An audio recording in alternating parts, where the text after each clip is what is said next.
Am I audible, Aditi? Yes, you are. Am I visible? You yes, now you're visible. Great. I would like to request all the attendees and my fellow guest speakers on the panel kindly switch on your webcams.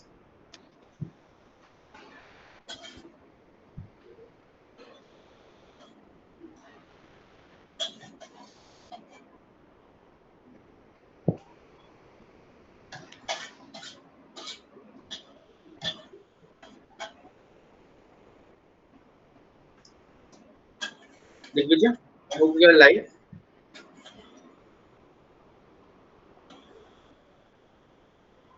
Great. Welcome back, everyone.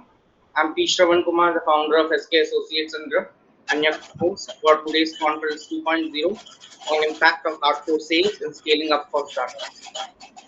And I'm Aditi Jain, the Chief Strategic Alliance Advisor of SK Associates in Group, and I'm Shravan's co-host for Conference 2.0 on impact of hardcore sales and scaling up for startups. We would like to request all the speakers and attendees to switch on your webcams and stay on video throughout the conference. Now, we would like to quickly introduce our guest for the second session of Conference 2.0. Firstly, we have the esteemed Dr. Shilpi A. Dasgupta, who is an assistant professor of communications at IIM Ranchi with a PhD from IIT Kharagpur and a rich background in communication studies. Dr. Dasgupta is a highly accomplished expert in her field. She has conducted numerous training workshops for middle, senior, and top managers in various organizations, and her research publications in peer reviewed international journals have been widely cited in national and international manuscripts. We are honored to have Dr. Dasgupta share her knowledge and experience with us. Next up is the founder of Convanto, Ms. Vandana Tolani. Vandana has spent over 15 years in Singapore and Jakarta, where she worked as an investment banker and advisor to family offices and angel investors.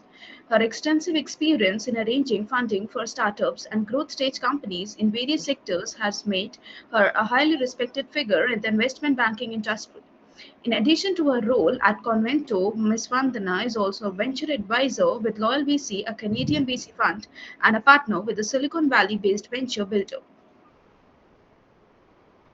Next, it is an honor to introduce Dr. Manisha Kaushik, a distinguished speaker who has dedicated her life to a range of fields and causes. Dr. Kaushik's impressive achievements include being a gold medalist, microbiologist, a genetic engineer, a first generation entrepreneur, a former TEDx speaker, and an ATL mentor for Niti Aayog, Government of India. She has also been awarded an honorary doctorate in management, demonstrating her deep knowledge and expertise in her field. Beyond her professional pursuits, Dr. Kaushik is also philanthropist, social activist, environmentalist, interior designer, certified editor and poet, and a lifetime member of several prestigious organizations such as the YMCA, Society of Physically Challenged and Disabled, Women on Own, and VC Srishti Foundation. As District Secretary for Innerview, the largest all-women organization in the world, with its presence in 102 countries of the world, Dr. Kaushik is a true inspiration and a powerful force for change. We are excited to have her speak at this conference and share her insights on a variety of topics. Then we have Mr. Rakesh Kebit, an accomplished professional with 27 years of combined experience in the industry and academia. Rakesh's leadership role in prominent companies in the telecom, consumer goods, and healthcare industries reflect his ability to drive growth and success. He is also a certified NLP and life coach and a gold member of ANLP in Goa. His extensive expertise and diverse background make him a highly sought after visiting faculty member and mentor. We're excited to have Mr. Rakesh to share his insights and expertise with us today. We are also honored to have Mr. Asif Uddin Ahmed join us today. Asif is an assistant professor and director at the Graduate Business Program in the University of Liberal Arts at Bangladesh School of Business. He has over 2 decades of work experience in international development, having directed business engagement and private sector development projects for many international organizations locally and globally. Asif's academic background is equally impressive, having earned postgraduate degrees in strategic nonprofit organization management and CSR from the prestigious Kennedy School of Governance at Harvard University and the Harvard Business School, respectively. We look forward to learning from Asif's intensive experience in private sector involvement, impact investment, blended finance, employability skills for youth, CSR, and sustainable company growth. Next, we have Dr. Amit Nath with us, who he is another highly accomplished guest speaker who has joined us today. Dr. Nath has been awarded the title of Best Emerging Business Mentor of the Year 2022 to 23 BLR by Business Mint and Government of Karnataka. With a Doctor of Business Administration degree from California University, Dr. Nath has held various leadership positions and founded several thriving companies, including MMS Amcon, Spinwild Private Limited, Just PU Luxury Salon, Pup and Tub, and Spinwash. Dr. Nath is a respected advisor, mentor, and coach, having supported over 37 startups and 15,000 plus students worldwide. He is also a prominent speaker, author, and visionary behind Virtual Closer, a dynamic conglomeration of closers in India. We are thrilled to have Dr. Nath share his expertise with us. Now, we would like to request all the guests and attendees again kindly switch on your respective webcams throughout the conference. We'd also like to inform all of you that attendees without webcams on will be removed from the meeting at 7:30 p.m. perfectly. So again, request. Now, moving ahead, we'd like to invite you all to kindly participate actively in the calls conducted through the chat box of the conference by the HR team. And would also like to invite Dr. Shilpi Dasgupta from IIM Ranchi to share her insights.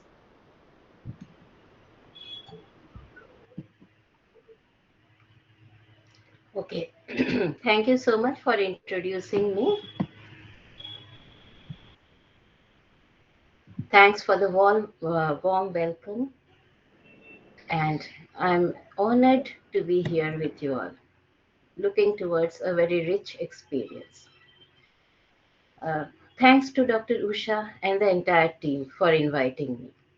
The topic itself seemed to be very, very interesting, and so I accepted the invite. Now, let us have the conversation. I'm not going to be very formal while initiating the conversation. Now, see, first of all, I would say I have a few questions. Do you think that the human element in communication is missing sometimes? How do you feel in the organizational world, even in your personal life, in your professional life? Sometimes don't we feel that the human element in communication could have been more? Now, this human element in communication is very important. Even when we are having a startup, it's very important that we don't forget this human element in communication. Because communication is something which we cannot forget, which we cannot ignore. And for scaling up of a startup, it's very, very necessary to form a very good connect with your stakeholders.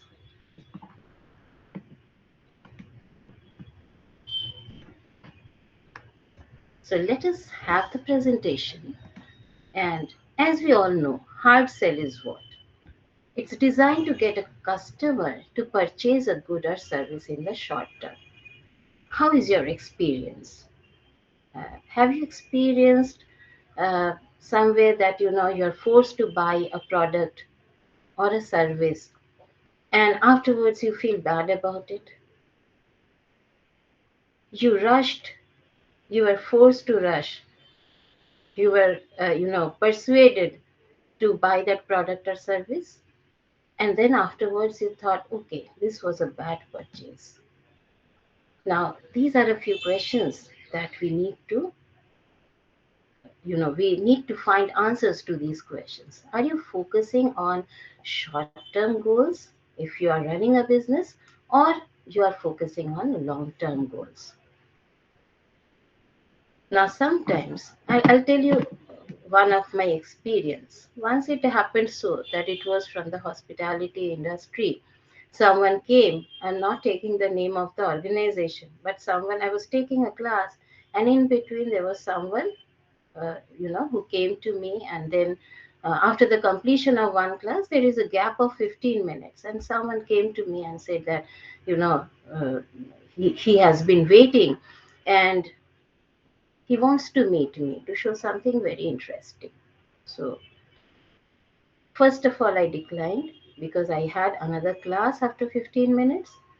But then I thought, okay, let's have a look at what the person wants to tell me. So, the thing was very interesting, and he wanted me to buy the service is the product. He told me, you see, you work day and night, and you need to take some break with your family.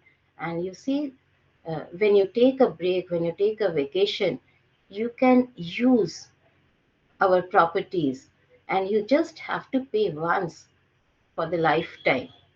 There were a few clauses which he did not reveal at that time. Okay, so I said, okay, give me the brochure. I'll go home, have a talk with my family, see the entire brochure, and then get back to you. And then he said, this is the last day of the offer that we are giving. So this is what we are always told that, hurry, otherwise, you won't get this privilege. So again, I said that, okay, then I don't need this. But still, he told me that, okay, you need to see this is a wonderful offer that we are giving you, and this is the last day of the offer. And ultimately, what I did was, again, in the evening, the person would come and visit my home. So I thought, okay, superficially, I looked at it and I said, okay, yes. And I swiped my credit card and paid the entire amount. Afterwards, when I was going through the brochure and I was discussing it with my family, I had a few questions. I rang back to that person. Now the person was not picking up my phone. Okay, so this person, he was not picking up my phone, who was so polite at that point of time, and now he was not ready to listen to me. He dropped the connection with me. He was not interested to talk, right? So, what kind of persuasion it was? Does it help you to build a successful business? This was a question. So, I had only one weapon in my hand. He told me that you will get a call to confirm that you are taking this membership. And so I was waiting for that call. And when I got that call, that do you confirm? I said no. The girl asked me why. Then I said that, you see, I was not told the entire truth, and that is why I'm declining. Again, the phone was disconnected. Somehow, some other person from the same organization, he helped me out. I got back the entire money. See, this is how credibility is lost. So, for scaling up of the startups, sometimes we are in hurry. We focus on short-term goals, how many clients we are converting, and so we say that, okay, we have done it, right? So this is my question. Here, the human element was missing. See, the fairness is business communication is very, very important. We all know this, but still we are again focusing on these things because a lot of times startups they fail to address these issues. So, what are the things that we, again, though we understand these things, but still sometimes, a lot of times we forget. We only focus on the targets and we forget about these things because it should be a long term goal, isn't it? What do you think? So, today we are faced with the preeminent fact that if civilization is to survive, we must cultivate the science of human relationships. Right? Human relationships are very important, and a people centered strategy is an important source of competitive advantage. Is it visible? The screen is visible? Yes, it is. Okay.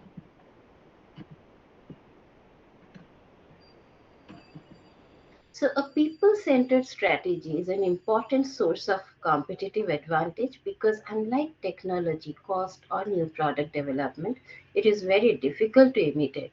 And so, you might have seen that every startup has its own strategy. Now, some startups they survive, some do not. But I think it is like a signature. And if you have time, if you get time to go through some of the case studies, I would recommend. I have just published a case study in 2021, December 2021, on ODC meals. So there you can see the strategy, how the case was in Dublin, how a startup with its unique strategy could establish could establish its name in the market.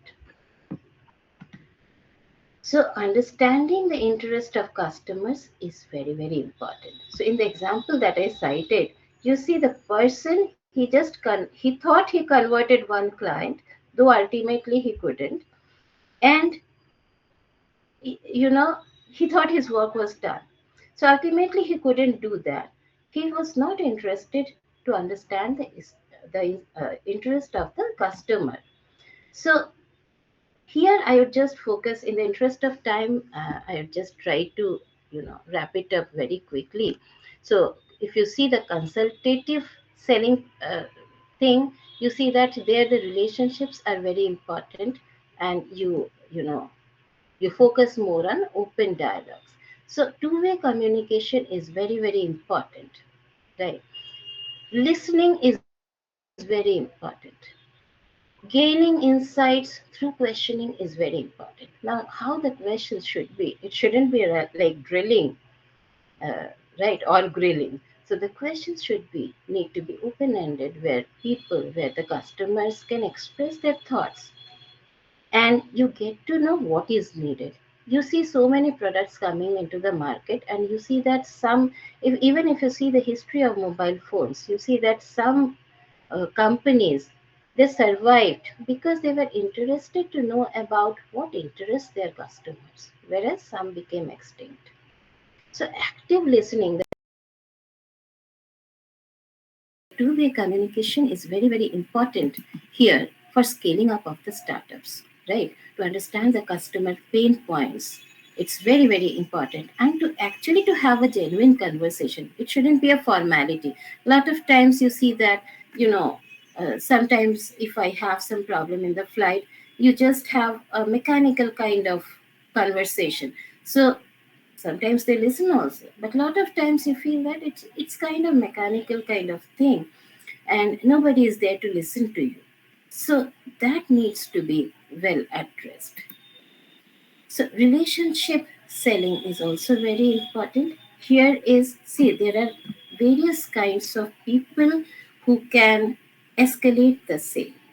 Now, one is consultative selling, where you are actually interested in understanding what interests the customer. So there you have some thoughtful questions.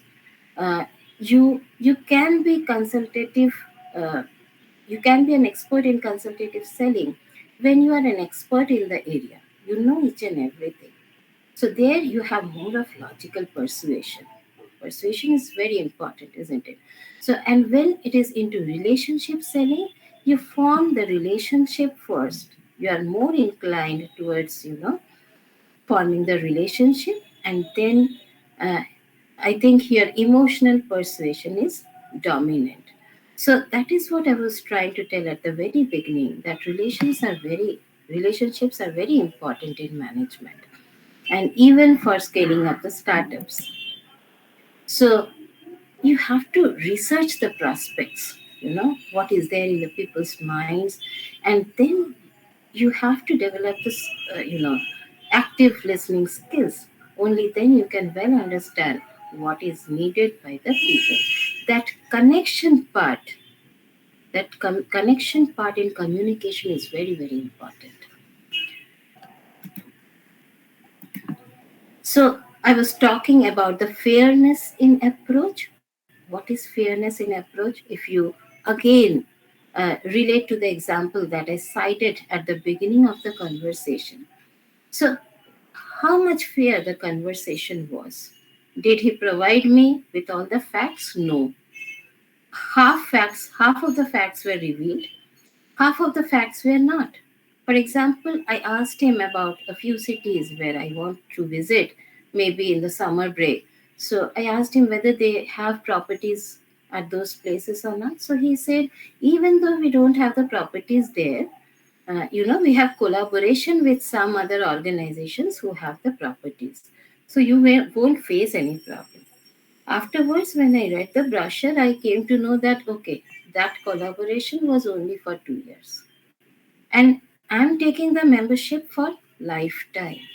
So, was the communication fair? No. Only half of the facts were revealed. How well you have granted access to your motives, reasoning, and information? He did not grant me access. Of course, I was also foolish to, you know, to get persuaded so easily. But still, if you see the other part, did he grant me access? He said, no, today is the last day of this offer. So you are not allowing your customer to go through the entire thing, to research it and get back to you with the questions. And when she was ready to get back with the questions, you are not picking up the phone. So this is not a fair approach, right? So, and then how well you have examined the impacts on the stakeholders. Of course, he did not examine the impact on the stakeholder. And respect, he showed it at the very beginning, but afterwards, when he was not picking up the phone, I don't think he showed the respect. So, this is the fair approach. So, as we all know, establishing credibility is very, very necessary uh, to get your work done and to to remain in the business for long term. It's very important that uh, you form those connections. Connecting the dots in business is very important. So how well you are connecting those dots depends on the way you have established your relationships. A lot of times we say that if you're not suppose you are not familiar with the language, you're not that familiar with a particular culture, uh, you may miss some of the things, but you may find some people who are not very proficient in the language, but they are very good communicators because they can connect with people very well. Lot of political leaders, lot of business leaders you might have seen who are very well at connecting those dots beautifully. And for a startup to build credibility and to sustain that credibility, to stay in the market, there are lot many challenges. And for addressing those challenges, it is very necessary that you know how to build the relationships with the people, and it is also important that how well you are prepared to answer the questions. You allow the people, you allow your customers to have the questions. You don't restrict the questions, don't make that structured questions where people are allowed only to say yes or no. Allow them to speak out, speak their mind so that you know what is happening. If you see the stories of the Rajas and Maharajas long back, they used to roam around in some other form so that people won't know that they are the actual kings, but they would roam around to know what is happening in their kingdom. So that was also a way to listen, because sometimes people won't say in front of you, in front of your face. So that was the actual way of getting the feedback, what was happening in their kingdom, so that they could address those issues. So the questions, when you're posing the questions, it's very necessary that you don't restrict the questions that much. And there are many methods, like we say sometimes you initiate a discussion. People won't understand. You are initiating the discussion. People would sometimes we take the interviews like that, isn't it? People won't understand what you want to ask, but you just initiate the discussion, and the discussion goes on and on and on. People just think that it's just for fun, but you get the content what you want to what you want to get. So there are different ways to know what people have in their mind so that you can address those issues to scale up your startups. And relationship building is very, very important. Now, different people take different strategies. We say that communicator is important. Communicatee is important. Communicating is the person with whom you are communicating. And the situation is also very important. So it's not like sorting potatoes. Communication is actually a challenge. It's very complex. So according to the situation, we can just give you a framework. But according to the situation, the approach may change. Sometimes you have to build the relationship first. Sometimes with the questions you develop kind of relationships that people uh, start believing you, and the credibility is built. Even when you have established that credibility, it becomes very important that you are able to sustain that credibility. So that is all I wanted to say. Thank you for so much for listening to me.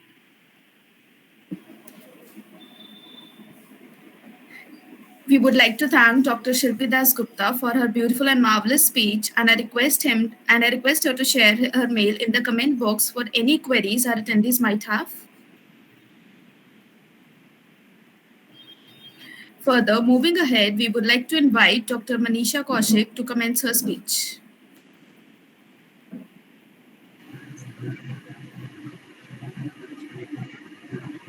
Good evening, everyone.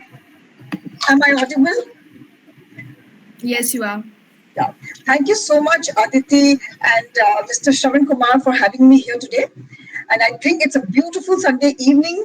Uh, and I must really, really thank you people for taking this wonderful initiative. So kudos to you.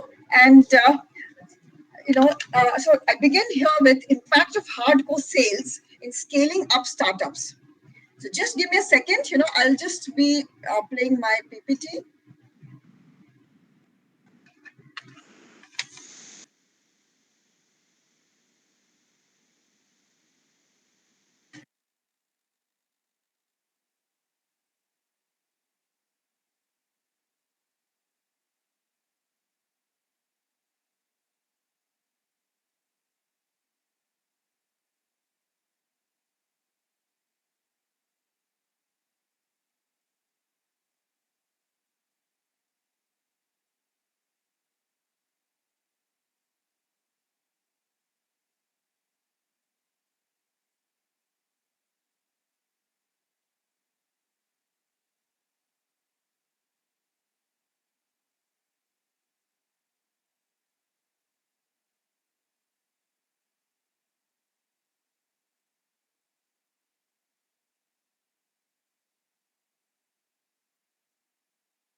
Manisha ji can just click on the like third or fourth option from the right.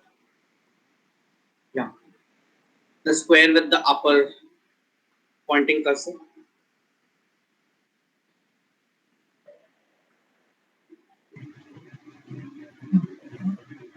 Yeah, the fourth window, right? Yeah, Yeah. the fourth Let me from the share right. it. Yeah, let me share it. Is it visible to everybody? Yeah. Yeah, thank you so Yes, much. ma'am. Yeah, Perfect. so I think we can see it. It's quite clear. Yeah, perfect. Yeah. Sorry for the delay and the glitch. It's totally fine. Yeah, perfect. Perfect. So here we go. Now, impact of hardcore sales in scaling up startups. Now, when I talk of startups, whenever we have a vision, we have a startup. But how many of us dare to make our vision into a startup? Do we really work towards, our vision? So here I feel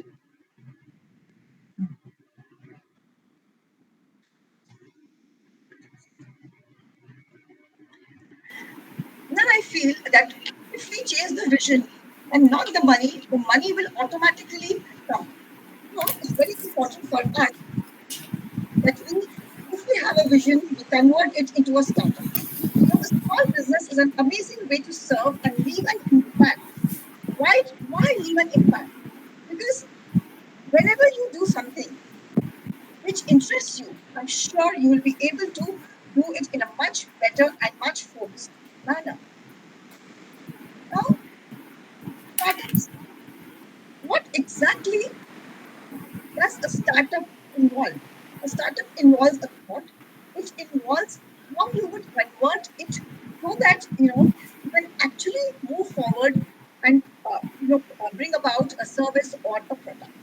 It's not always the quality of the product which will assure a steady revenue and build a market, but the way we can handle it. Production and sales are interdependent on each other.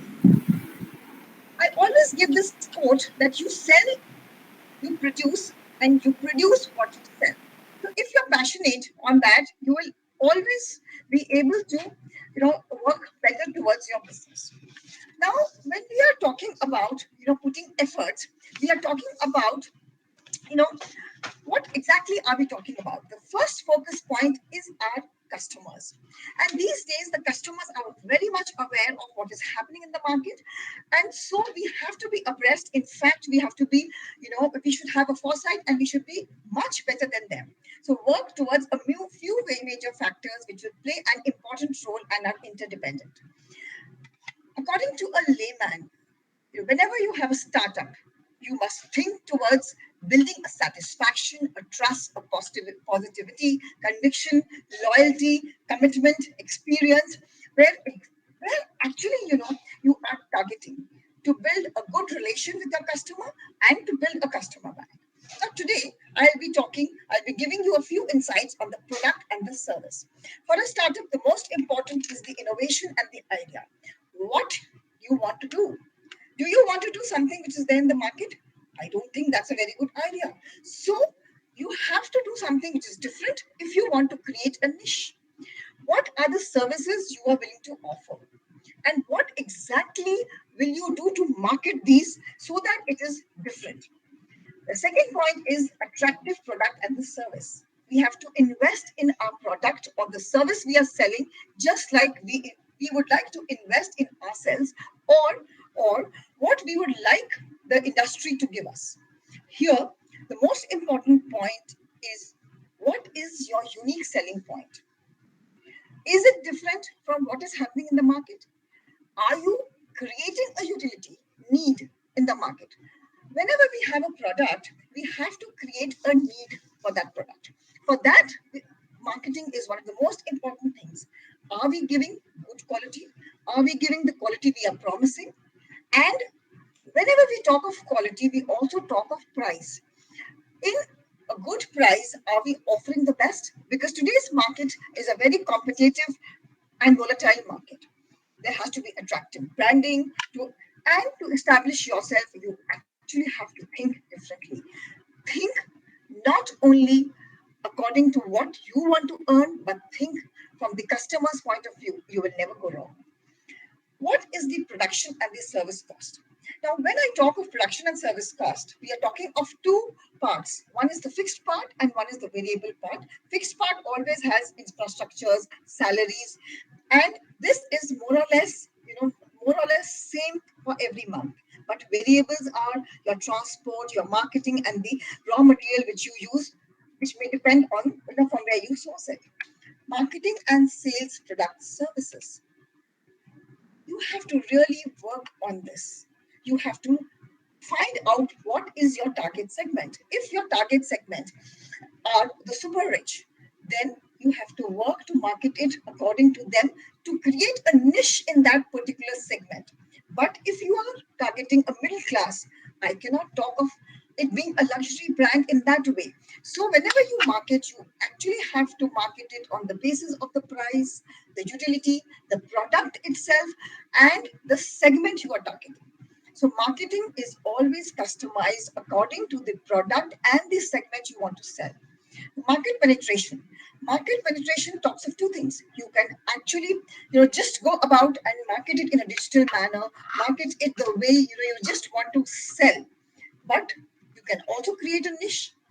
You can also try to market it in a very different manner. When I say different manner, it means that you're marketing it in a manner where people cannot say no to it. So it should be a product which has utility and not just the price. And we have to focus on two parts, B2B and B2C. Business to business, because business to business here, The people will have a different strategy because the businesses are not interested in low gains. They will be interested in a long term gain and a long term product and business to your consumers. Here you have to actually target your individualistic customers so that you are able to create a market for yourself. Revenue plays a most important role in a startup. It is the entire income which a company is generating for its core operations without separating or without removing the cost which is involved. This features first in the balance sheet or our income statement. So revenue, we have to also work towards a cash flow. If we do not have a cash flow, we will never be able to sustain in the business. Here, important things are that if you have delivered your product, the payments are also important, and a sale is never complete unless and until there are payouts. You have to make sure that your debtors are limited. So there is, I think you can read on the screen what exactly does a net revenue mean. Customer satisfaction will carry you places. Now, customer satisfaction depends on various factors like timely delivery. You promise what you deliver on reasonable price, on a quality assurance, and reliability. If your product is reliable, it has quality, it is timely delivered, and has a reasonable price, the customer will definitely go out and buy your product. Customers are of two types, satisfied and loyal customers. So we have to target our loyal customers because a loyal customer is the one who will definitely go ahead and promote your product by word of mouth. For a loyal customer, yes, he has to be your satisfied customer also. And the satisfied customer is the best business strategy.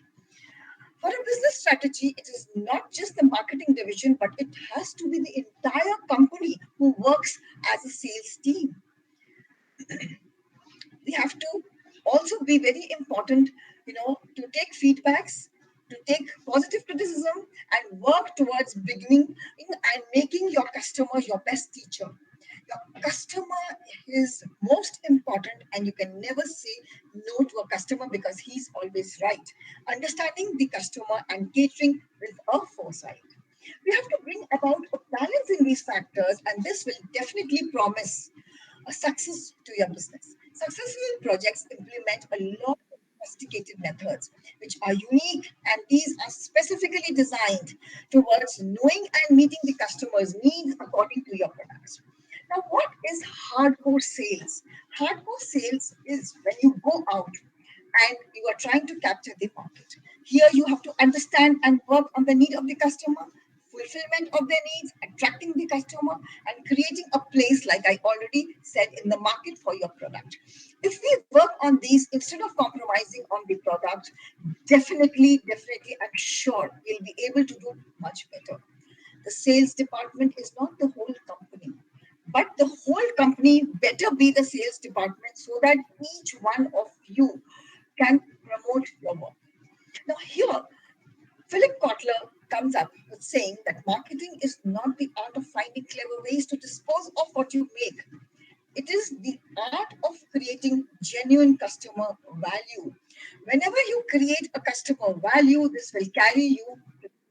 So here I would say that I have made a presentation which is very short, very sweet, and I am focusing majorly on the customer satisfaction, because if the customer is satisfied, you are definitely going to have a niche. You are definitely going to, it will work with the word of mouth that people will definitely buy your product.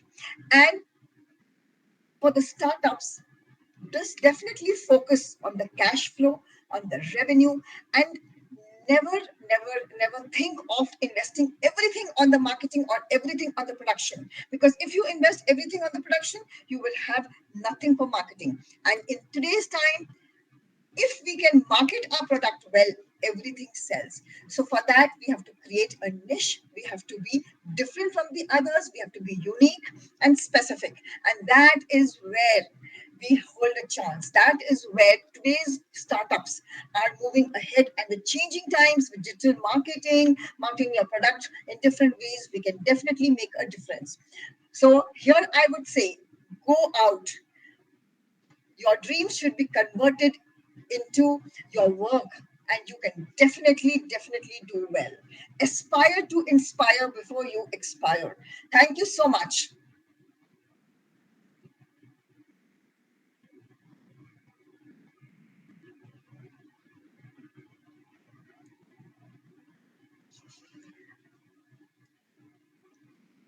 Thank you so much, Aditi and sir. I hope I have done justice to the topic which was given to me. Thank you so much for it. Yeah. Firstly, that was a great speech, Manisha. We are really glad we had you on this platform today. Further, I would like to request you to kindly share your email ID in the chat box so that if the attendees have any queries, they can reach out to you straight away. Definitely. I definitely do that. Yeah. Moving ahead, I would like to thank Dr. Manisha Kaushik for her brilliant speech. Obviously, it was quite different and unique in its own style.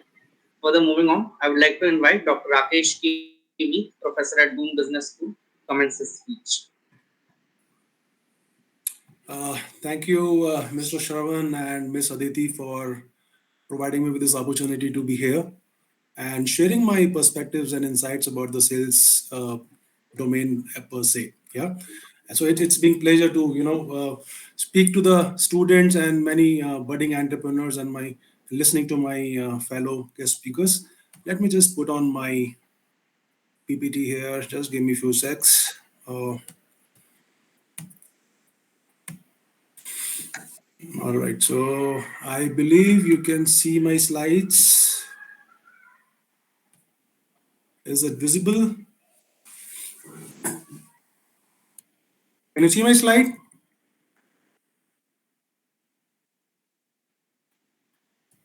Yes, it is visible. All right, so like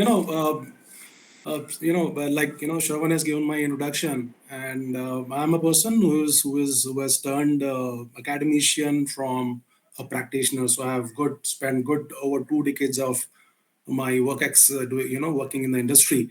So now I will be priming the attendees or the students here, talking to them on what exactly sales is and what exactly the qualities we need to have so as to master this art of sales. So by now I am sure that most of the people here, they would be knowing as to what sales is all about, right? So I will not be spending much of time on this.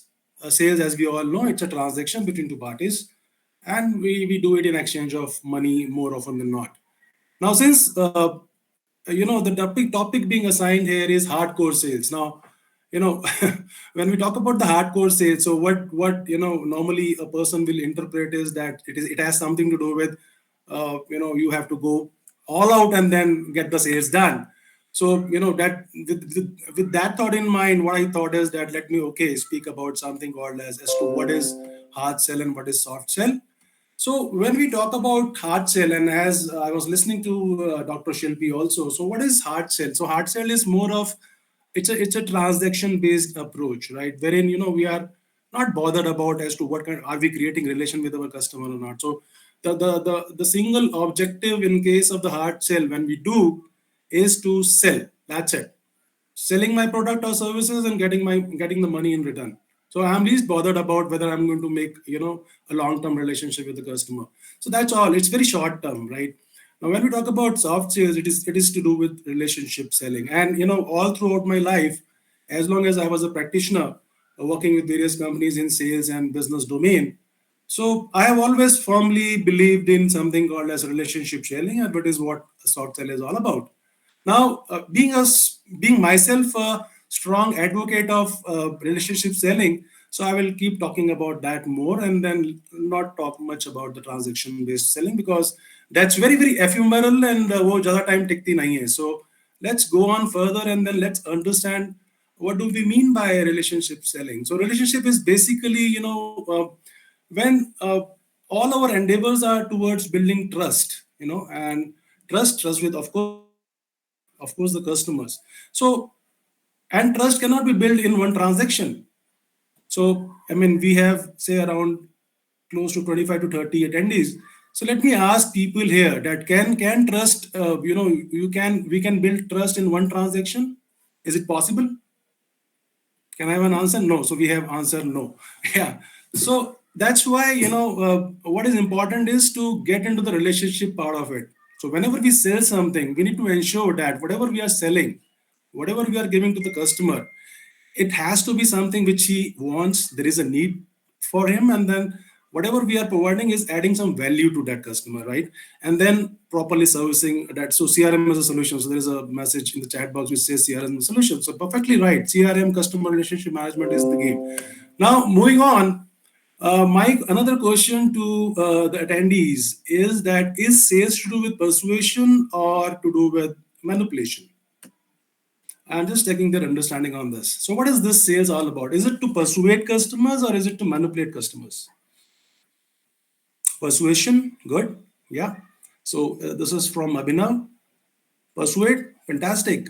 Manipulate, oh, wow. So, manipulate depends. Okay. So, my input to the people here is that those few of you who think about it is to do with manipulation, then uh, I disagree, because if you are doing manipulation with the customer, then it is not going to last for long. And then what you are doing is you are just solely believing in shooting and scooting. So what do you mean by shooting and scooting? That means that मैंने उसको भेज दिया, अब ना मैं उसको नजर आऊंगा ना मैं उसका चेहरा देखूंगा. किसका चेहरा नहीं देखूंगा? I'm not going to see this customer again. So that is what manipulation. Just think about a scenario when you have sold something, somebody has sold you something, and you found that product not to be okay, and then it is not meeting your needs. What is being claimed by the seller to you? So would you like that person, or would you be talking good about that person? No, of course, no, right? So manipulation will not last, and it is not going to have that particular person is not never ever going to talk good about you. So manipulation is absolutely ruled out. So whatever you sell, keep it in mind that you have to strike a relationship with that customer, and it has to be a long term relationship, not for a short term. And I don't know. I mean, working with 6 companies, multinationals, Indian multinationals. Uh, Never ever came across a person who has done manipulation with the customer and then he has lasted in that industry for long. Yeah. So always think of sales to be something to do with persuasion. And here is a caption which talks about it. This is a very good caption which says that strong customer relationship drives sales, sustainability, and growth. Right. So always keep it in mind that whatever you are doing, whatever you are selling, keeping your customer in the center, thinking about him as to is your product going to add some value to his life or not. If it is not adding value to his life or her life, then there is no point selling that product, right? So we need to keep that in mind. Okay. Uh, Now another question to people here, the attendees: why people they fear sales? Can I have an answer from the participants here? Why people they fear sales? Rejection, yeah. True. Communication gap. Okay. Capital. People they feel fear sales because of capital. Okay. All right. I mean, I could not make anything out of it. So rejection, communication gap. All right. Now, yeah, rejection, confidence. Yeah, confidence is the issue. So I will share with you. So some common sales fear. So people are scared of cold calling. People are scared of cold calling. They don't want to approach anybody, that this is my product and this is going to add value to your life, and why don't you buy it from me? So people fear cold calling, and people don't like to get rejected. Nobody want to listen no, and that's where the problem is. And even if you don't have these two, then even if I'm a very smart salesperson and I have done very good sales pitch, but then when there is a time to close the sales, I fear that मैं उससे business कैसे मांगूंगा यार? I mean, how can I ask that person to give me this much of sales or generate a purchase order to me? So these are some common ignorance. Yeah, pressure, of course. So yeah, pressure is one of the major factor. And guys, students sitting here or the budding entrepreneurs sitting here, when I take the feedback from my students, my MBA students, PGM students, that how many of you want to get into sales? The kind of results we normally generate and the kind of feedback we have. The feedback we receive is that, out of the class of 100, only 20% of the people they want to get into sales. and most of the people, they want to get into brand management or product management, or retail sales. I mean, not exactly the kind of hard sales part, but then most of the people, they wanted to get into the brand management and the product management side of it. Nobody wants to go into sales, and this is precise reason that they fear pressure, they fear fear of asking, scared of cold calling, so on and so forth, right? So what is important for all of us to understand is that it is always better to get over the fear of sales. Now, how can we do it? How can we get over the fear of sales? Now, that's very important for all the budding entrepreneurs to understand, right? Now, the day you're going to start operating on a premise that whatever you are selling, whatever product, whatever services you are selling, sell it with the promise that it is going to add value to the life of your customer. Okay, and whatever you are selling, it is going to help them. So if supposedly, Steve Jobs, he has made Apple, and people, they started using Apple, and so there are multiple things to it. So I will not be talking about marketing here, or the marketing jargons I'm going to use. I'll confine my presentation to the sales part of it. But then when I feel that iPhone has better functions over, say, other brand of mobiles, so obviously I feel that it is adding value to me. It could be from the functional angle, or maybe somewhere from the psychological angle, that why it is good for me. So wherever I feel, and whenever any customer feels that this product adds value to me, they buy it. So always when you go for sales, whenever you pitch thinking that you are helping the other person. And that's very important. And be mindful of the fact that you are creating value for your customer. That's extremely important. And every employee in an organization is selling in one capacity or another. Now, that's very important for the students and the participants to understand that if I am in HR, for example, now that does not mean that I am not in sales. When I headhunt, when I poach people, when I hire people, what am I doing? I'm persuading people to come and join my company because my company is good. So when I have to hire a talent, I have to sell my company to them, right? So even if I'm in HR, I have to sell my company to a talented person, to a talented, employee, which I'm looking forward to. All right. Even if I'm in finance, I go out and then pitch to various banks for seeking loans. Yeah, I'm going to various government bodies, and convincing them that you have to give me loan, right? So one way or the other, every person, every department is into sales. So we should not fear sales. That sales is going and approaching people. So if you are in business, you are in sales. So if you are going to operate with this premise, believe you me, guys, that you are going to certainly rock. Yeah, and something which is very important for all of us to know: to sell is human. To Sell is Human, and this is a fantastic book written by one of the famous, himself a salesperson and a management guru. So To Sell is Human, written by Daniel Pink. So whenever you get a time, do read this book by Daniel Pink. To Sell is Human. So when he says that to sell is human, it is very easy to understand, right? And this we all, if you're going to look back and then realize, think that we have been doing sales right from our childhood, right? So if you look into this now, whenever we were small, during our childhood, we used to bargain or negotiate with our parents that, see, I'm going to if I'm going to fetch 90% marks, would you be giving me a gift? Would you be giving me that? Right? So what are we doing? We are negotiating, we are talking to our parents, we are persuading our parents for something which we desire from them, something which we want to have, right? So we are in sales right from our childhood. So this is something which we should not be fearful of. Yeah. So that's what my very is. I'm going to put it very emphatically to each one of the people here, that don't fear sales. And great sales people are relationship builders who provide value and help their customers win. That's by Gitumar. Now, another question, the class, I would say not class, but then the participants here, is selling an art or science? Yeah.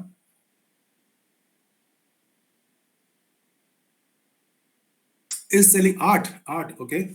Both. Omkar is saying both. Abhinav says art. Roshan, art, both, okay? Can I have a few more answers, please? Both, okay? All right, so I'm with the people who are saying both, okay? Since it is interactive only on the text mode, so let me give you an answer. Uh, selling is both. Now, why do we say selling is more of a science and art both? Now, why we say it's science? When you go and meet customers, before going and meeting customers, you have to be thorough with the knowledge about the customers. You need to be very clear. Like as my, the speaker before me, she was talking about Dr. Manisha. She was talking about segmentation and targeting people well, targeting customers well. So what is important is when I am going and selling, I need to be very clear that first of all, I need to be very clear that ये जो मेरा product है वो किसके लिए है, whom I making this product for, right? And I have to do a lot of data crunching to understand the science part of it, right? Now these days, selling is or business is or marketing is absolutely data centric. Okay, so whenever we have to do segmentation, we have to look into the data, and then based on that data, we have to segment that what kind of a schemes or what kind of a product we are going to make for our customers. So it requires lots of data crunching. Yeah, and absolutely. So science it is to do with knowledge.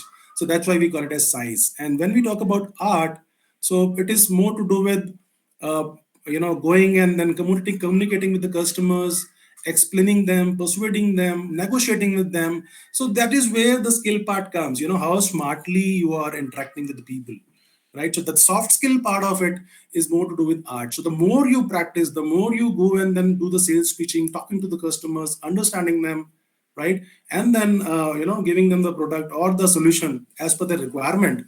So that's the practice part, that's the art part, right? So that is why we say selling is science and art. Now moving forward, selling is a process. Now, when I was telling you about that selling is a science and it's scientific, right? It's a process. And if we are going to take those steps, now process is steps. There is a sequence of steps in which you have to follow one by one. So selling is a process. So we need to be mindful of the fact that it is a process. And if you are going to follow this process, then the results, the outcomes, more often than not, would be in line with our expectations. Yeah, more often than not. Now, what exactly this process is? So I'm not going to, dwell more on it because this slide takes me 8, 9 sessions or 10 sessions or 20 sessions to cover. But then I will simply tell it to you that why it is a process, because first step, we need to be sure of that whom are we going, who is my prospect, whom am I going to go and sell.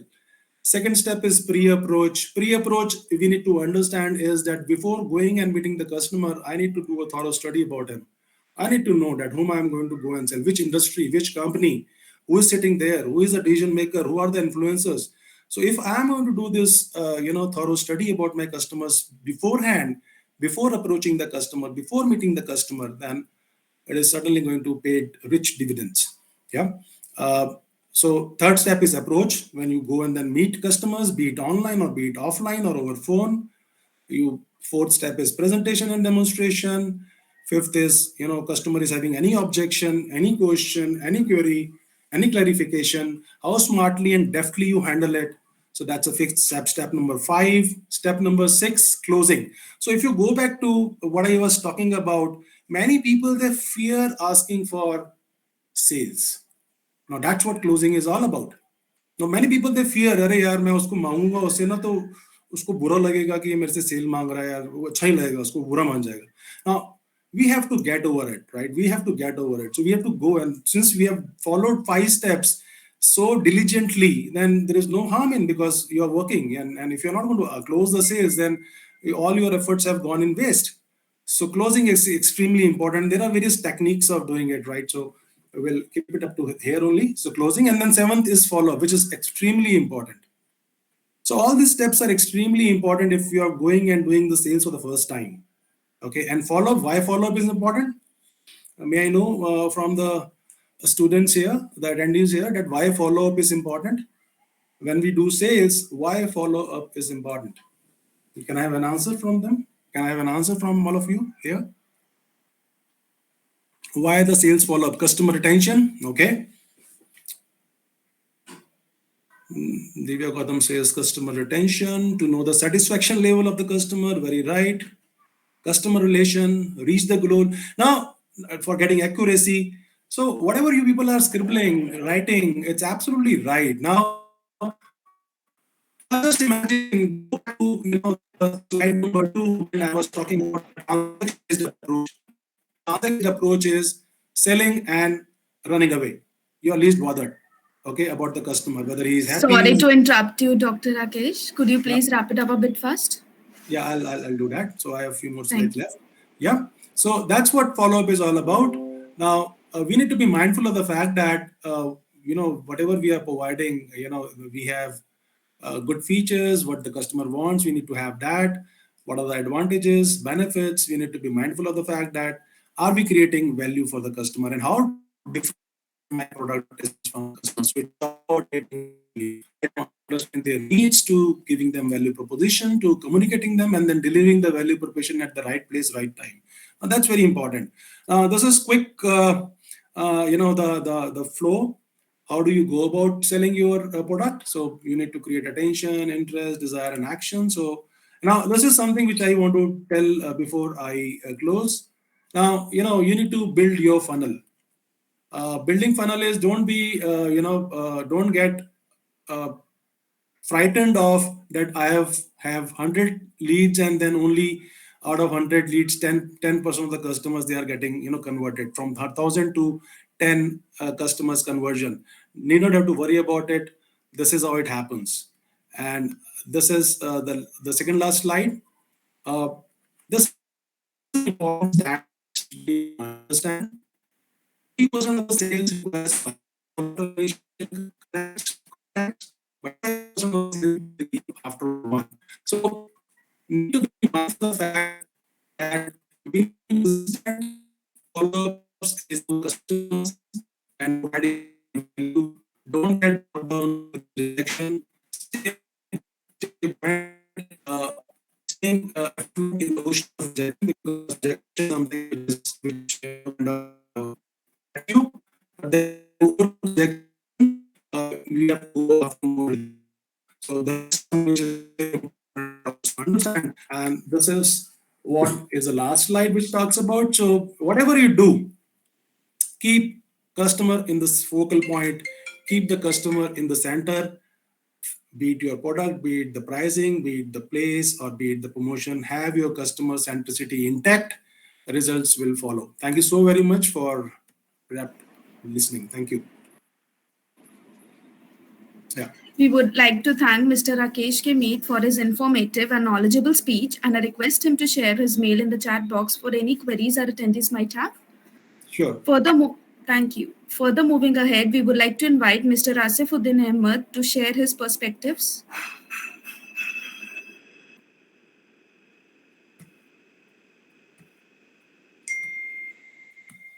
Thank you very much. I hope you can hear me.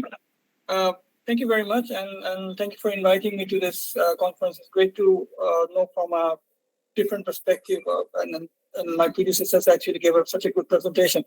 I'll be brief here, and I'll just share my slides quickly. Allow me just give me a second.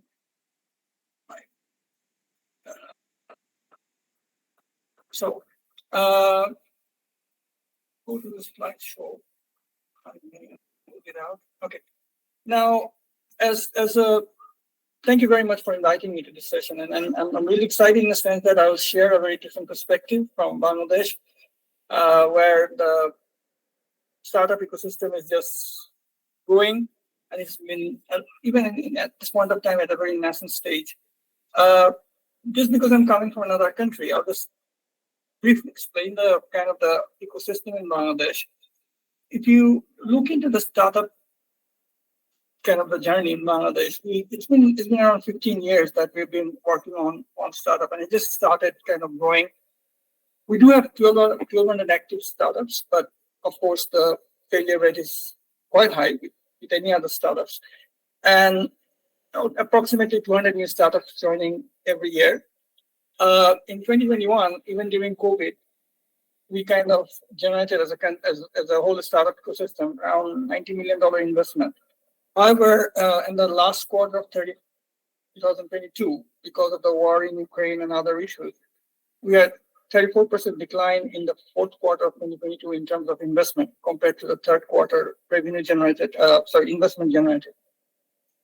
With that in mind, with 1,200 active startups and 200 new startups joining in everywhere, uh, there are few startups that we frequently talk about in Bangladesh. If you talk about SureCrash, Chaldal, Mayapa, Sindabad, Shuttle, Prava Health, PureShop, and others basically. Now, interestingly, just wanted to mention one thing here. This is basically Forbes magazine identified 8 top startups in the early 2022 for Bangladesh. And but these two are, this is basically e-commerce, this is grocery shopping, this is public health, e-commerce, B2B e-commerce, community bus service, healthcare, luxury product, and cash transfer. Now, interestingly, in 2022, April, these were the 8 top ones, but when I'm talking in 2023 April, this one, which was number 3 in 2022 by Forbes magazine, is about to shut down. Now, this shows the whole risk and volatility of the startup ecosystem. And that's something that I wanted to bring into take topics, because startup, business, and enterprise are 3 different entities. There's a lot of similarities, but we must understand that this 3 has a lot of dissimilarities also. It has very unique characteristics, both as its business form, also people who actually initiate it. Now, quickly, if I go to the startup ecosystem of Bangladesh, this is how it looks like. So there are international investors, there are multinational development agencies, local and international investors who are looking for impact, and these are looking for from a very commercial perspective. I presented the first slide in a very simpler form. Now, the question might come out that why there's so much interest about startup in Bangladesh suddenly. A couple of reasons too. One is, of course, the number of youth that we have, which is quite interesting. So by 2040, we'll have 55% of our population living between 19 to age of 19 to 35, which is the highest in anywhere in the world. Now, with that amount of youth, there's definitely not enough jobs in the market, and how do we take it forward is a very key challenges. Now, if you look into the complex side of it, the Bangladesh startup ecosystem, this is what it looks like, including my university. This is done by an international consulting firm, which is there, who works with startup. Now, my personal opinion as a kind of someone who's been working in this ecosystem, the whole entrepreneurship development ecosystem in Bangladesh for 20 years, I think there are too many players in the market, and compared to the number of startups that we have and the way it's going, and that's one issue. The second issue is, of course, everybody has their own agenda, everybody is working in isolation, so there's not a lot of coordination that's going on, and it's not really helping the cause, but I'm sure that it's going to evolve. Now, the question comes, as I've said, that startup business and entrepreneurs and entrepreneurship is quite different in terms of the way we look at it. What is the importance of sales for startups? Because why do we need startup? How do you sell? I think my previous speakers, honorable speakers, have mentioned very quick, very, very nicely. I'll tell you very quickly. The recent research that we have done for with like Castle Partners and Ernst & Young, it shows that strategy and effort, sales strategy and effort was identified as the 3rd most important reason for failure of startups when we did the ranking. And why? Because startup, as previous speakers say, that it is the lifeblood, it's revenue, it's a cash flow. That's what brings in. Sales has another very important role. It basically helps you track and monitor your progress. Sales is not just only brings revenue, but it also creates a timeline and milestone for you. Even the minimum sale every day, it actually helps you to build and maintain the momentum of your organization. Because when you are a startup owner and you just started with an idea to solve a problem, selling actually kind of gives you the confidence that your solution has a value in the market. It gives you it's the only way to get continuous feedback regarding your product or service, whatever you're offering, because you have an innovative solution. That's what startup brings in. So how do you change it? How do you improve it? That's what it comes from. It helps you to qualify and converse. What I say is basically, so whether your product is a right market fit, and are you being able to do the conversion that previous speaker was saying, that could you change the customer to a lead to a customer is basically that's how we know. Six, which is very important, I think startup requires a lot of investment to take it to a kind of the unicorn stage from the ideation stage. And when the investor comes in, they would like to see your sales. So it's a validation, and it's a confidence builder for the investors. And I could have explained, but I will keep it short here. Now, I'll give you two examples. I just wanted to bring you a case studies here. So, ShopUp, which I talked about earlier, and one of them are e-commerce. The other one is mental health. I was in advisory board for both. I'm currently in the advisory board of this one, which I'm struggling with. ShopUp is one of the large startups in Bangladesh now. The owner has transferred it. It's been purchased by Avishkar, which is an Indian venture capitalist firm. So it was an e-commerce which started with 5 employees. One young girl who was from my own same university that I was with.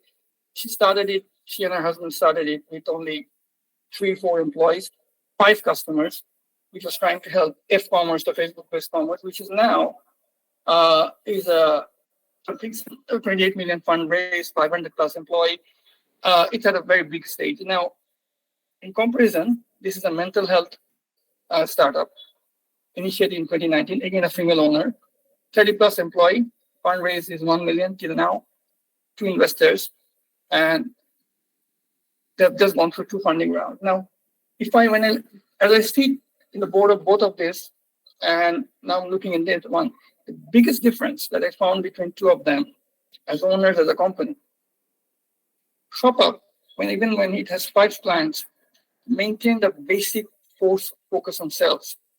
Whatever investment they had, they never kind of gave up their focus on the core business and sales at a very critical function. On the contrary, Monebandhu, which has a wonderful product, far better outreach on providing tele-mental counseling, highly demanded now in the post-pandemic world. The owner, who comes from a journalism background, has a whole group of social counselors and everybody, but doesn't understand the importance of generating revenue, and doesn't have the expertise on that either. Now, with that background, I'll quickly go that why sales doesn't work in many of the startups, and why do they fail with sales. Number one is basically in startups, what I've seen in my research, that traditional selling will not work. In the sense that your product is very innovative. You need a sales force who doesn't only believe in your product, who believe in your ideas, vision, and cause. Because most of the startup owners are trying to solve a social problem, and based on that, they create the idea. So the traditional sales team and selling approach usually doesn't work here. So when I talk about hardcore sales, yes, please, but the sales team has to be very different. Remember that your product is at a better version most of the time. So it requires a constant change. And if you don't have a sales team, you don't get the feedback to make your product fit to the market. Which brings you to the third point, that your product market fit, just because you don't have a sales team, it doesn't happen actually. Fourth is the experience of startup owners. I've said that most of the startup owners are very big problem solvers, thinkers, innovators. Not necessarily that means that they have the business management expertise or Salesforce management expertise, which requires a completely different set of skills. And that brings you another problem. I'll come later. In Bangladesh, because of attention of the donors and investors, there's a myth of fundraising here. So most of the startup owners think that fundraising is selling. So they actually get engaged in themselves. So they're actually selling. And they think that when they have enough funds, they will actually then have the appropriate sales team. And which I often fail to, when I mentor startups, I fail to make them understand that it goes hand in hand. You don't think about that when you have enough. It never happens. There's never enough fund. There's never an ideal state. So you cannot have fundraising without selling. So your fundraising is a different option as a startup, but your selling is to go. But there's this huge push of raising funds without really focusing on that model. So if I talk about Monebandhu, the one that I was talking about, they have absolutely right product, absolutely right customer set, but the owner and the team is so focused on raising funds, and so their sales hasn't expanded over the last 1 year at the rate that it was supposed to, because she's just so focused on raising. She thinks that raising fund would be the biggest solution, and which I don't think she's in the right track. Uh, the other problem they do is basically not promoting the personal customer success. In the early stage of startups, really need to promote the success with your early customers, which ShopUp did wonderfully. ShopUp had a Facebook page where they used to feature all the customers they were happy with the product and services. So that was really worthwhile for them. And as a result, they don't have customers to recommend. As previous professor was telling that, how do you build your reference and credentials as a company? And lastly, very quickly, I'll go through this. They're not using money, investing in money in the wrong reason, which I was talking about, team. So most of the startup owners, they build team with the same kind of people, which they like, similar mindset and everything. That doesn't work. If you are shy in selling, if you're a tech person, get a partner who can sell and who understands sales. You might not be absolutely like you might be very different than you, but it works amazingly well. I've seen successful startups who are actually completely different kind of people. Two owners are very different kind of people, but they work very well. Problem happens when you look for same mindset people and same mindset owners actually. Basically. Then the consumers are very difficult. I'll not go into details, but startup, to build a sales organization within startup is a very different ball game. So it's from one man band. You have to look into the how much time and yield that you do when coming here when you execute, and you hit actually 3x of the sales cost. It is a process that we go through, and we can talk about how we do that. But I will leave it here and leave for questions so that we have time to discuss on everything. Thank you very much.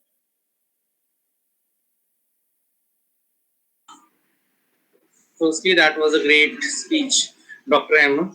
Bangladesh, though it's a small country by size and location, however, it has progressed quite well in the startups ecosystem. And I really appreciate the initiatives taken by Bangladeshis to be present in this conference and obviously contribute to the cause of entrepreneurship development. Further, moving on, I would like to request you, Dr. Emma, to kindly share your email in the chat box for any queries our attendees might have. And at the same time, I would also like to invite Dr. Amit Nath to commence his speech. Sorry? Yeah, you're audible. Yeah. I'm sorry, I missed what you said. Sorry, I was writing the email address out. Yeah, Mr. Nath, you may commence. So I believe, am I audible? Yeah. You guys can pin me up. You want to share any introduction, or I can start straight? You may simply start it. Okay, just a second. Just 1 second.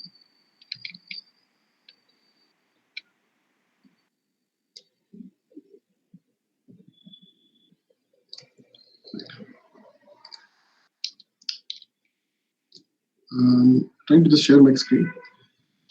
All right, so people, good evening. Hello. Good evening, everyone, ladies and gentlemen, boys and girls, and my dear fellow people who have been speaking here for such an amazing time.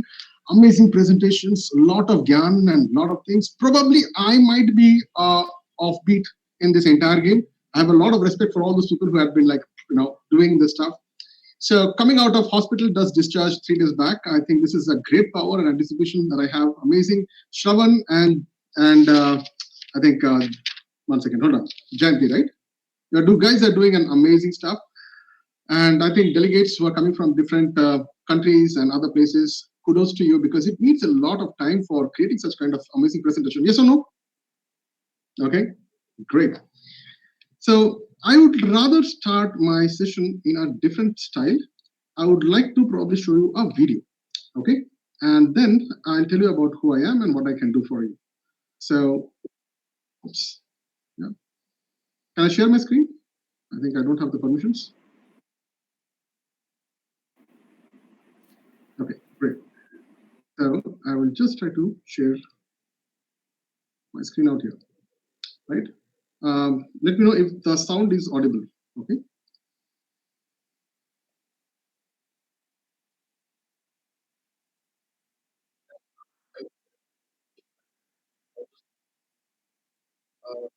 So,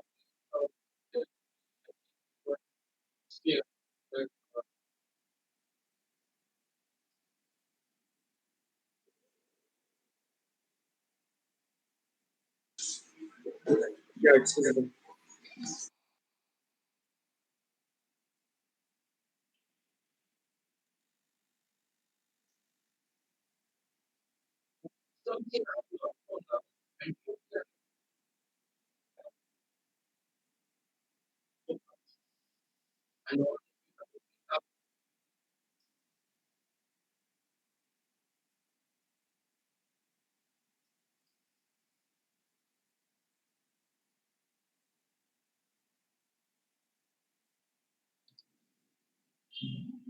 All right. So how many of you guys were able to hear that?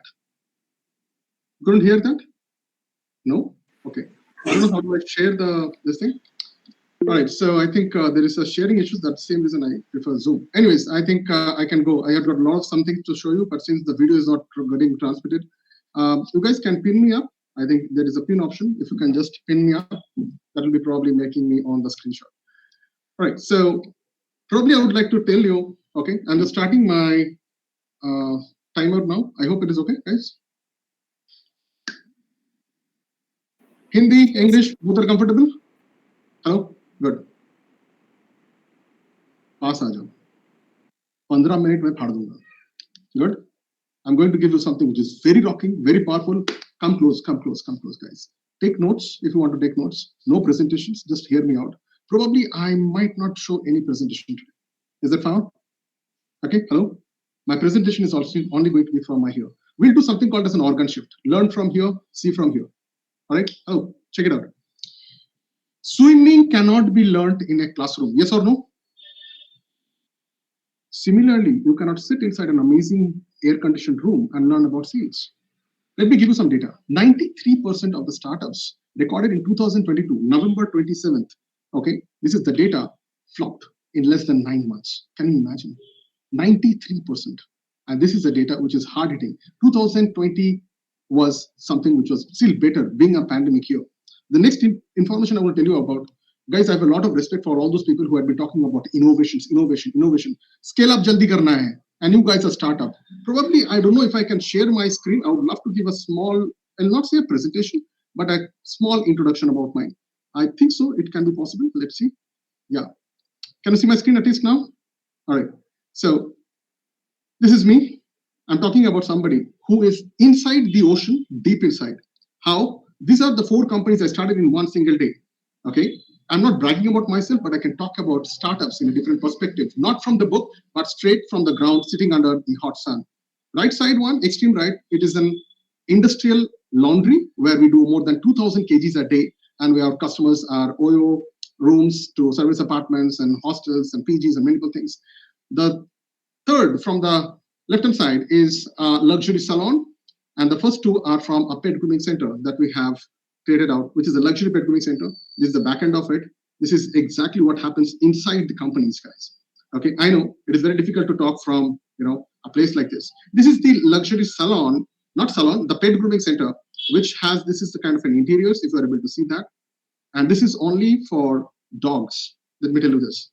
Yeah, because I saw people are willing to spend around 3,000 to 15,000 rupees for just a haircut for a dog.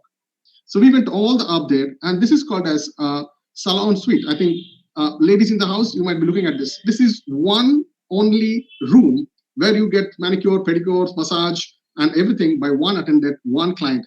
The complete privacy is up to you. These are all certain things I'm talking about. I had been into TED Talk. I had been given an award by International Chamber of Associations for Educations and Counseling as well. Double doctorate out there right now. But let me tell you the story. This is something that I got last year as the most emerging mentor for business, serving more than 34 people of different kind of startups. Yes, so I'm talking about startups in depth. I'm not talking and bragging about the MNC stuff. I'm talking about somebody who has just came out, has an amazing innovation idea, and wants to thrive in this world. So this was my first part of this. But today I'm going to talk about something which has been right now relayed upon more than 300 plus journals. And this is something which is whether in Fortune, whether it's in Republic, Entrepreneur, New India, Times. You tell me, we have already covered more than around 300 to 500 such kind of people we have interviewed out there. They have interviewed me, in fact. And now I'm going to tell you something which is going to give you a different thing. So whether it is national televisions out there, let me stop this screen. Okay. Big credibility. Hello. I'm talking to you guys. Let me tell you this. This is one part of the game. The other part of the game is this. There is only one certificate. That is your confidence, that is your insurance, that is your lifeline, love, relationship, every goddamn thing. And that is your, I'm sorry to say this word, that is your goddamn bank account. Do you agree? I don't care a shit. But 2023, gone are those days. 10 years back, you can say, Dada. Why Dada? Because Dada means a brother. I had been denoted by this name from a Marathi guy from last many years now. More than 3.5 lakh to 5 lakh people are calling me in that name. You know why? Because a brother is somebody who does not have this ego, does not have this professionalism. He works in the ground, on the grounds, in the business, day in and day out. Entrepreneurship is different, boss. If you're looking at entrepreneurship, then you have to share out of that 9 to 5 jobs. I'm sorry. Come out of the books. The business is when you stand in the soil, touch the ground. I'm going to give you something very powerful.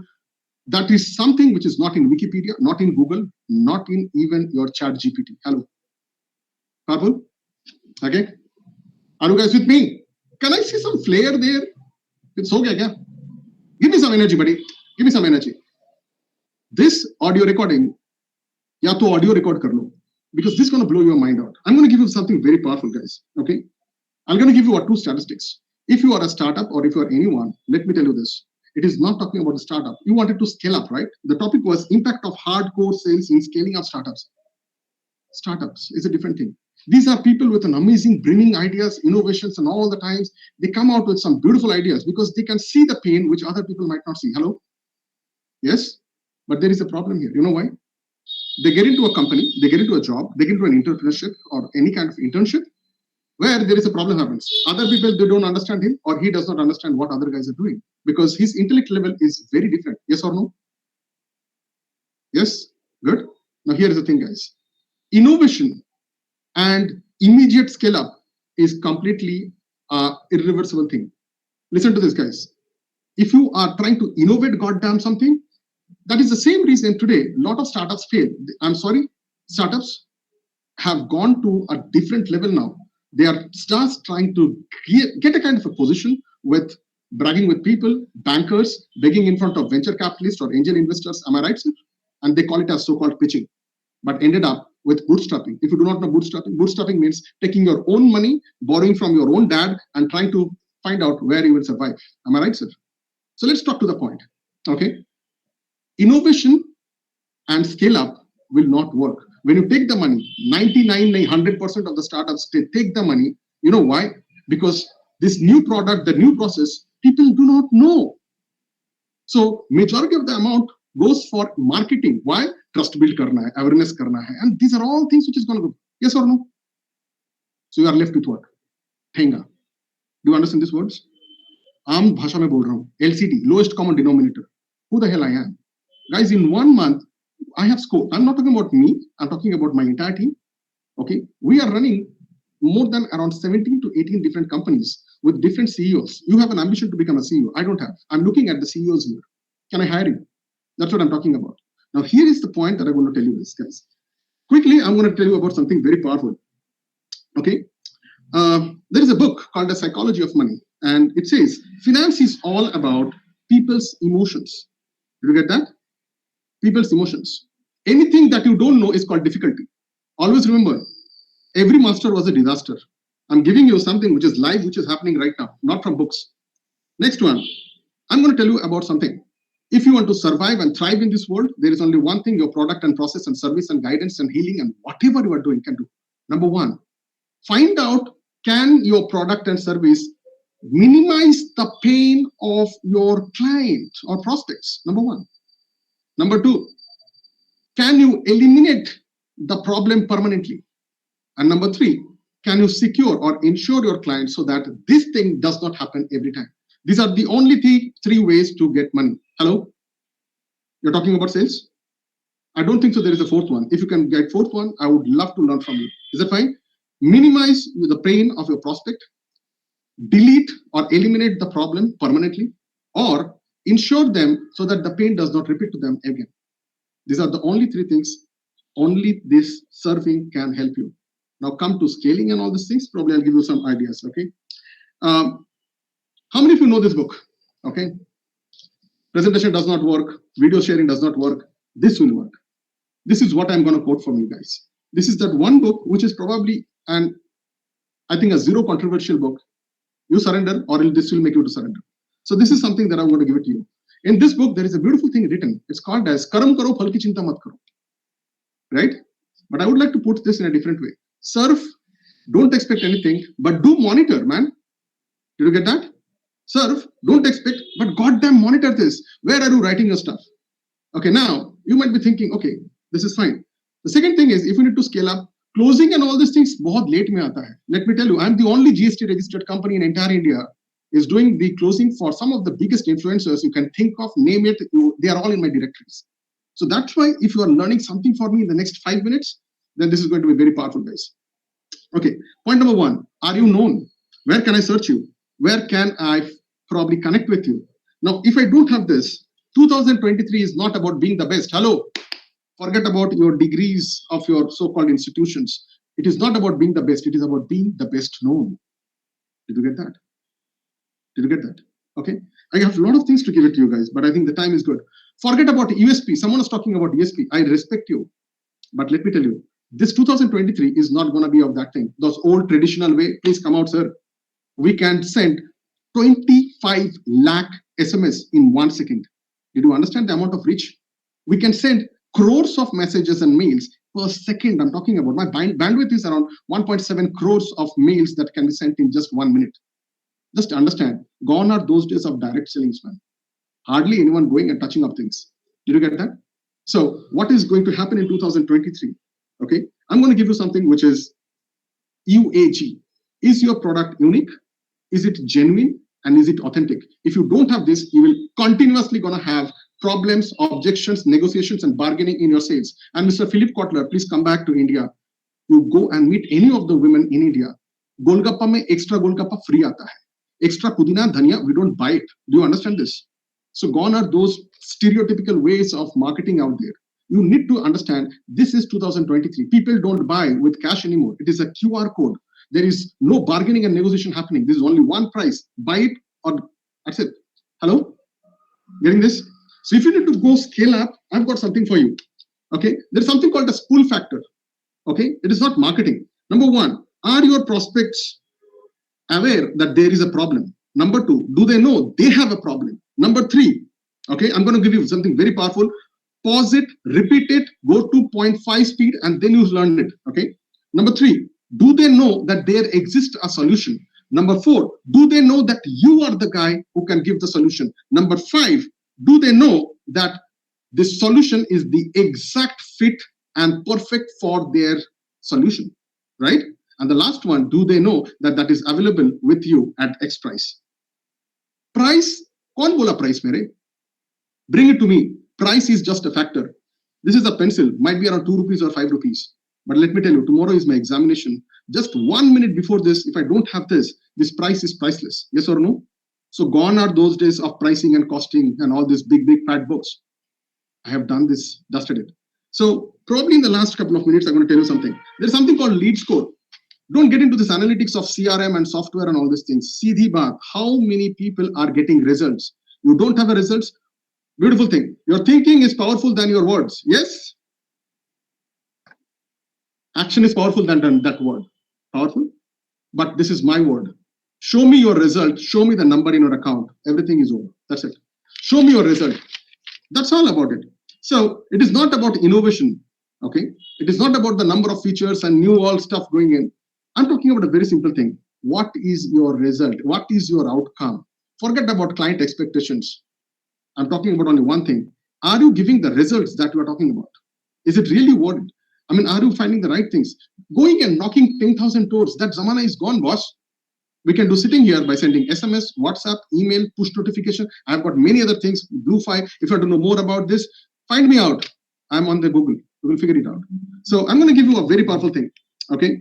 Don't create sales savvy product, but create serving savvy products. Did you get that?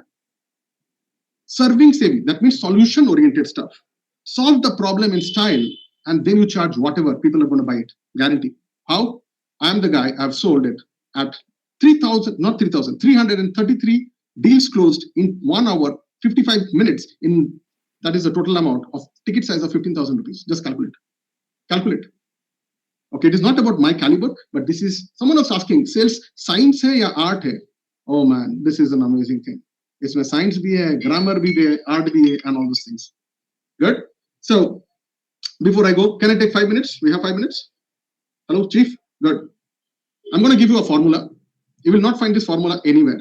This formula is something that I have written it out. This is taken from a very ancient Indian book. Agar nahi pata to Hinduism mein paro thoda sa. This is something because India was a place where it was called as golden bird. If you do not know, let me tell you. We told the world what is spice, what is silk. See, it is very difficult to get the thread out of the back of an insect. Yes or no? Yeah. Other people were barbarians, naked, running behind wild animals, and we Indians are teaching them sweet shop, masala kaise khana hai, silk kaise pehenna hai, and we're trading with gemstones. तो कुछ तो था ना हमारे पास. If you don't understand, तुम्हारा खून खोलना चाहिए. Britishers ruled us for more than 200 years.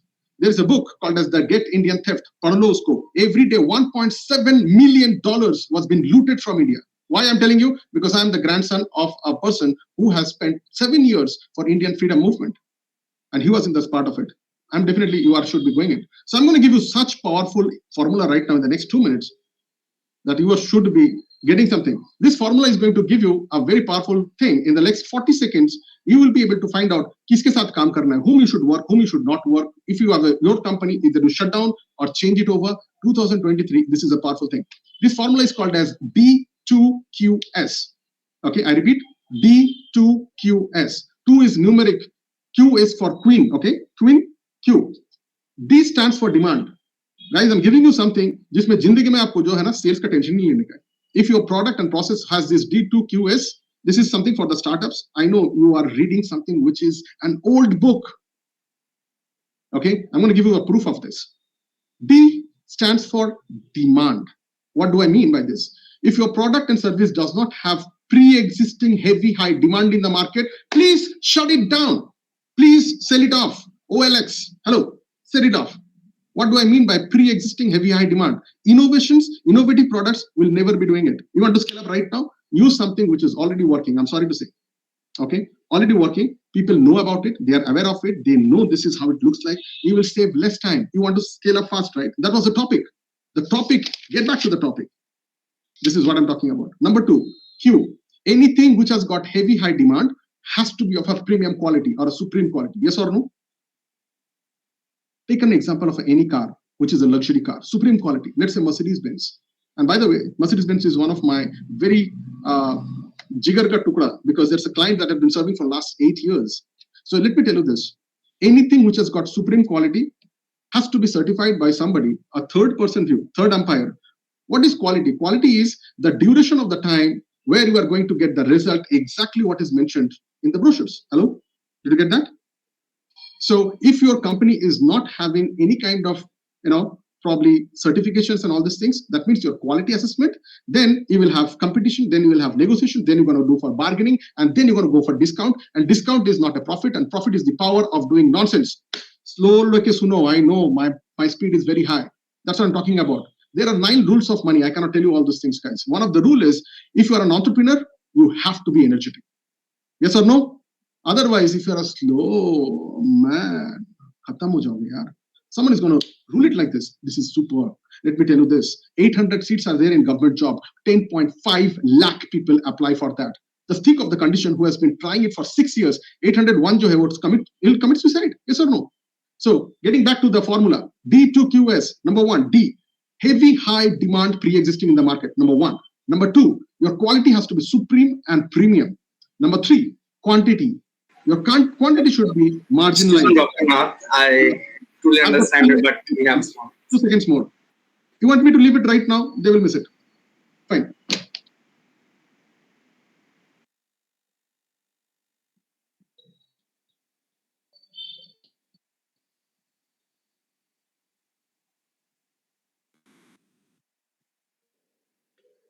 You want? Then I can finish it. Otherwise, I'm done. That was a great speech, Dr. Nath, and as you exactly said, Karmanyavadikaraste ma phaleshu kadasana. Karma is important, and the results are not when you are into entrepreneurship. though we are measured by outputs again and again in the form of annual reports. However, I really appreciate your speech as well as your insights. They have been quite different and unique today.